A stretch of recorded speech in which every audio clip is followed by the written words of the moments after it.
Hi, people of the known universe that watch internet videos that have to do with cars. Welcome to this. My 1974 Toyota Celica ST, powered by none other than a Toyota Tundra 2UZ V8. In the previous video, I was in the process of chipping away at these micro battles, which I have left to complete in order to finish this project up. If you're new and you missed out in the last video where I worked on that thing, up above my head is either a link to that video or it could be a map to finding the locations where this finger has been shoved. These three items are all that remains electrically from preventing the engine from starting. This stuff is very difficult to film, so here goes. Loom A, Trig 2, cam trigger, Trig 1, crank trigger. This is the signal for the crankshaft and camshaft trigger for the ECU, so it can know where it is because it knows where it isn't. This is not my favorite place to have to solder things. I gotta do what I gotta do. And this is the shielded ground for that circuit. Ugh, solder makes a terrible potpourri flavor. And another one. Ow, my I must have 100% functionality of every electrical circuit on this car to button it up. Let's see what doesn't work. All right. Keys. Do I have lights on the ECU? It would help if I had an ECU fuse in. That's probably why it's not powering up, idiot. All right, round 2. Hey! Fuel pump primed, that's good. Okay, systems are working again. Thankfully I got a little bit of fuel in the fuel tank, but I did drain quite a bit of it when I redid the fuel lines. RIP to my $200 tuning laptop. I had to borrow one so I can make this possible. Power up the ECU. I really got to put some fresh fuel in that tank. I'm a little nervous because I had the base file for this engine on my other laptop and my other laptop completely just went kaput. Like there's no reviving it. So hopefully it's still saved on the ECU itself and then I can export it from the ECU onto this new laptop. USB, Throttle, disconnect, okay. All right, we got it, it's on there, it's saved. I gotta save this and get it on the laptop in case anything happens to ECU, because then I'll lose all the work that Jimmy Oakes did with setting up the base map. File saved, all right, we got it saved on the laptop. Ignition 1. Yep, hear that? Just gotta go down the line, make sure these all work. Yep. I feel like I'm doing an audiogram, they're so faint. Yep, okay, ignitions are good. All right, they all work. Check my injectors. Injector 1. Oh yeah, that's loud. Injector 6, I got nothing. Ah, that's why that's not working. It's not even plugged in. You're either not getting signal or you're not getting... All right, I got nothing injector 6, so I swapped injector 6's plug onto injector 8 and it fired just fine, so electrically it's working. The injector itself is possibly stuck. Either way, I know this is electrically not an issue, so wiring's fine. Hey, it works now. Little tap helped. Good. I want to make sure the throttle works. I can hear it moving. Red wire, blue stripe. Red wire, blue stripe. Dangerousing. Hi. Red wire, blue stripe. A red wire for blue stripe is a 5-volt reference. I have a source right here. I do have the analog oil pressure gauge, but I'm adding a sensor for the ECU to actually be able to see the oil pressure as well. I think that's just a better piece of safety and security. Use a heat shrink shrimp.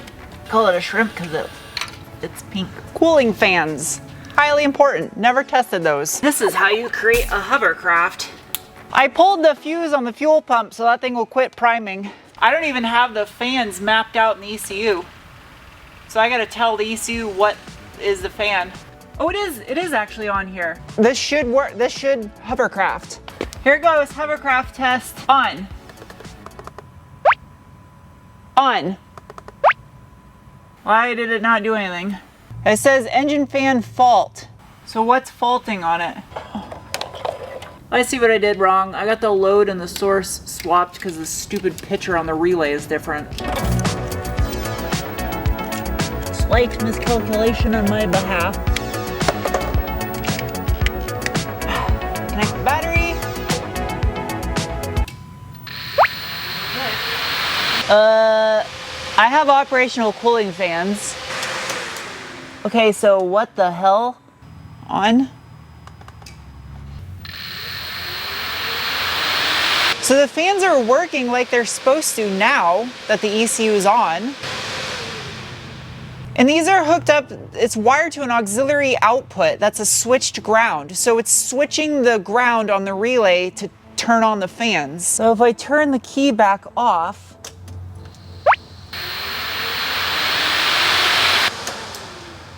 what the hell?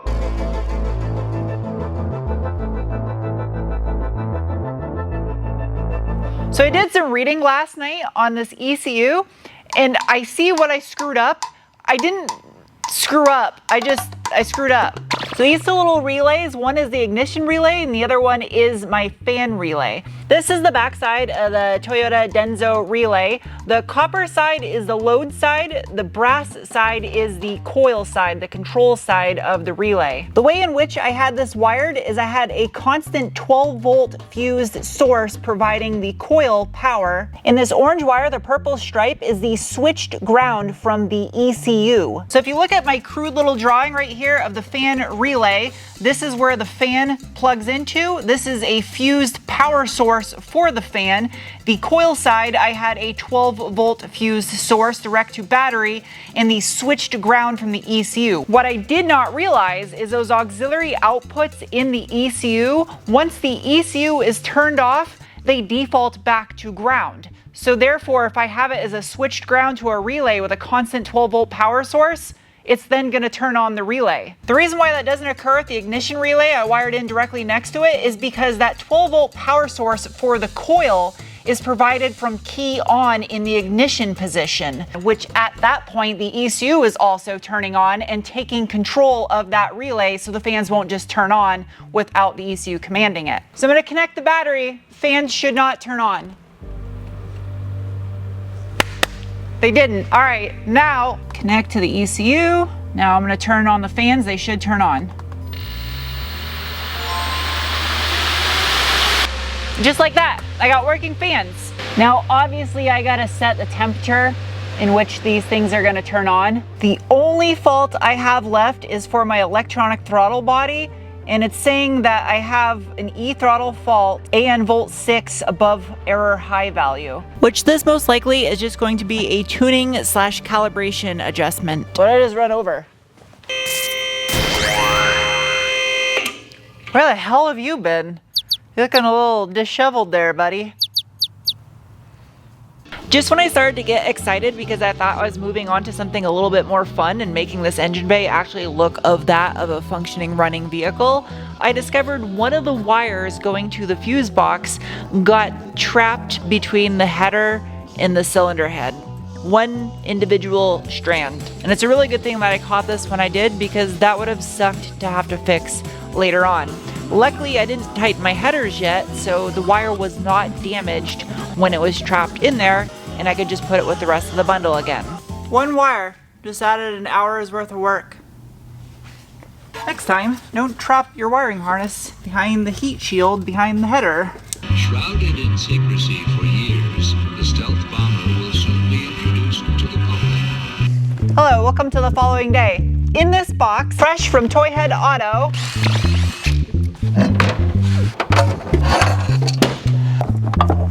it pains me to not use OEM parts when I have an OEM part, but when your OEM part is kind of worn out and destroyed, it's not worth keeping. To be able to reuse this 50-year-old OEM antenna, I would need someone to 3D print rubber and metal parts for the top of it. Oh, like that is so dried out and just like turned to wood. But it's like, who listens to the radio anymore anyway, you know? This new one is so much lighter and smaller.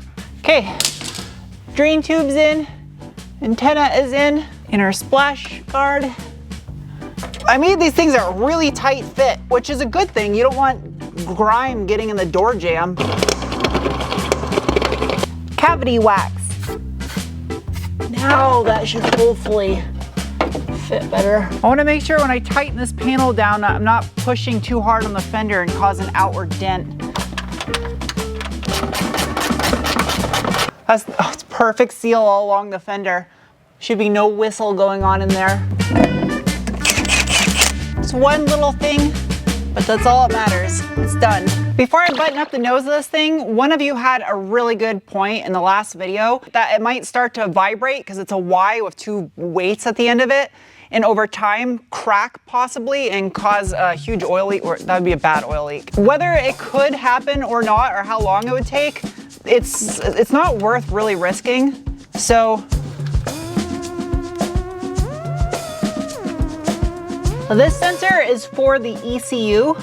This one is arguably more critical. So I'm gonna put it on the outlet side right here.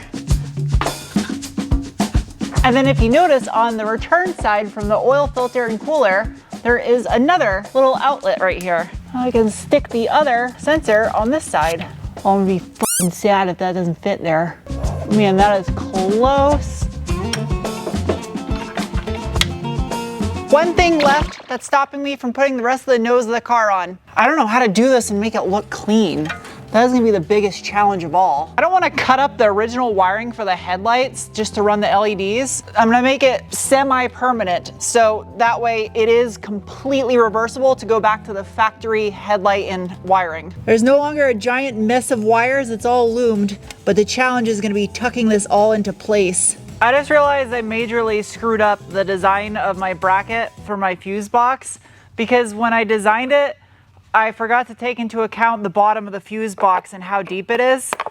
And also the fact that the opening for the wires faces the opposite direction of how I have this thing wired up and oriented. I also don't technically need that to be able to button the front of the car up. I can mount the bracket later, but that really does suck that happened. I know what I can do. I have an extra one. I have one I can sacrifice, and this will be it. Okay, the wires need to enter here, not here. That could be plugged. I need to be able to attach hardware to that. So that, we'll do that. Okay, how am I gonna do this? The solution requires parts in which I do not have, but at least I know what to order now. This is gonna make some of you very happy.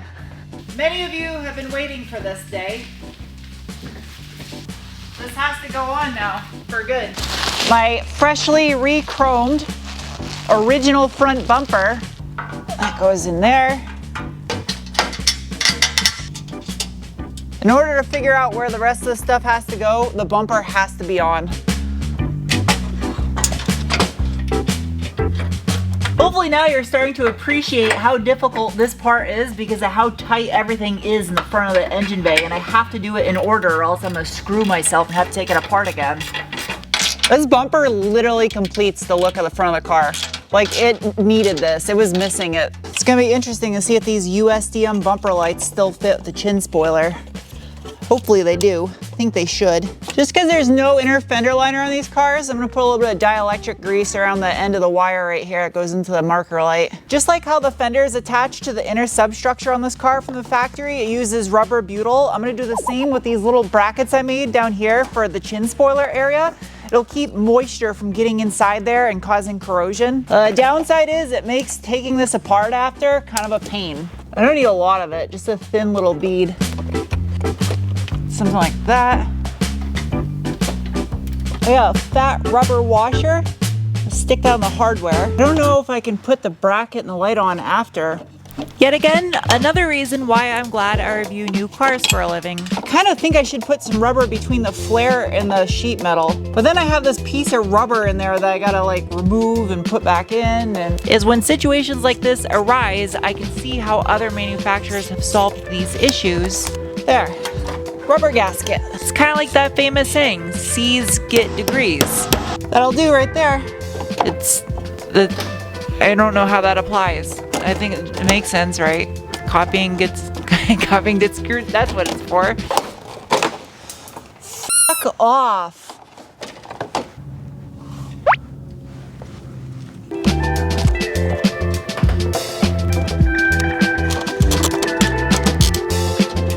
That just took way many hours longer than it should have to mount that chin spoiler, but it's done properly with weather stripping and hardware that will not allow for cracks in the fiberglass. It definitely set me back time-wise, but it's worth it because now I got the chrome bumper on there and that looks absolutely mint.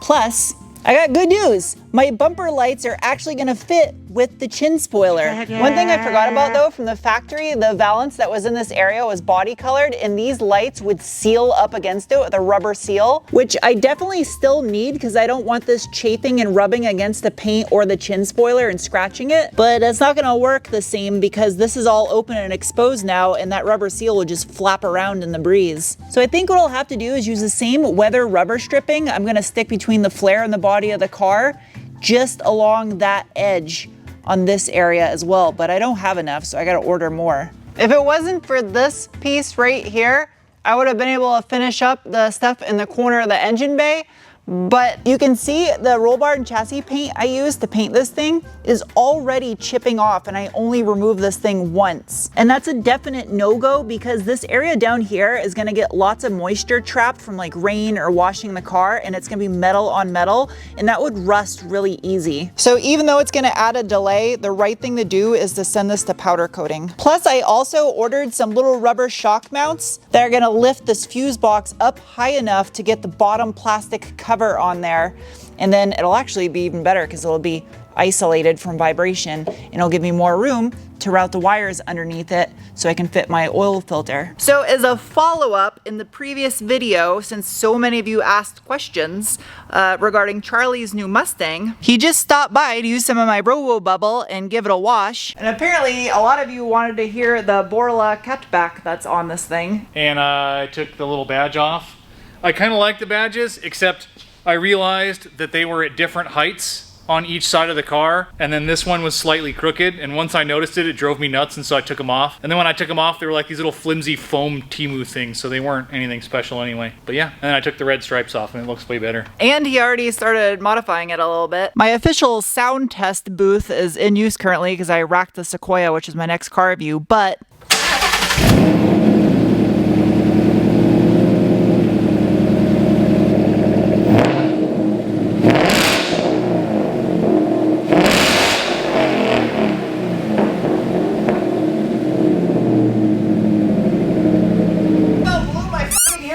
out. I said it was gonna be loud. That was so loud. Now that I've officially gone deaf, I'll end the video. I'll see you guys soon with the next one. Bye!